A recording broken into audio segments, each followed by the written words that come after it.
আসসালামু আলাইকুম। আজকে দেখব আমরা কিভাবে ফার্মাকাদাতে মেডিসিন এড করতে হয়।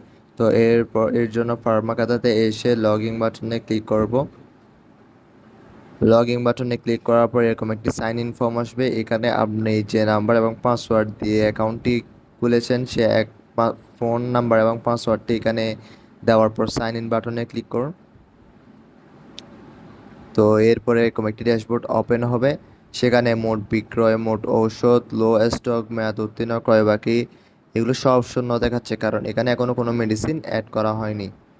তো মেডিসিন অ্যাড করার জন্য আমরা ঔষধ তালিকা বাটনে ক্লিক করব। তো এখানে আসার পর ওষুধ যোগ ক্যাটালগ থেকে এই অপশনটি ক্লিক করব। অপশনে ক্লিক করে এখানে আমরা আমরা আজকে অ্যাড করব নাপা। তো এখানে নাপা লিখে আমরা সার্চ করব।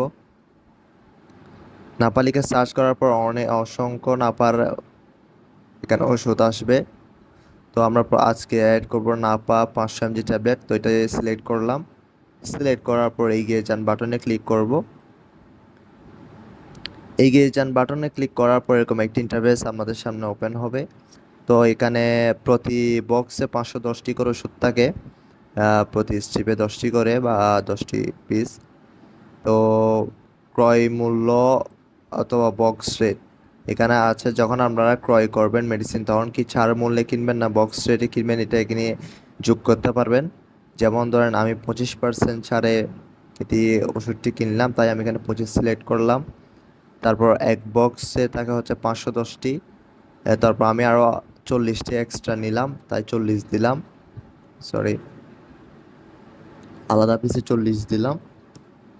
তো তাহলে আমার মোট ওষুধ হলো 550টি। কম স্টক সতর্কবার্তা আমি এখানে 20 দিলাম। যখন লো স্টক 20 হবে তখন আমাকে এখান থেকে অ্যালার্ট করা হবে। তো এরপর হচ্ছে র্যাক সেলফ, আপনি কত নাম্বার র্যাকে ওষুধটি রাখতে চাচ্ছেন। যেমন আমি রাখছি 4 নাম্বার র্যাকে, তাহলে আমি A4 দিলাম। তারপরে এরপর মেয়াদ শেষের তারিখে এই ওষুধটির কখন মেয়াদ শেষ হবে সেটি এখানে আপনি লুক করতে পারবেন। তার জন্য এখানে এই অপশানে ক্লিক করেন।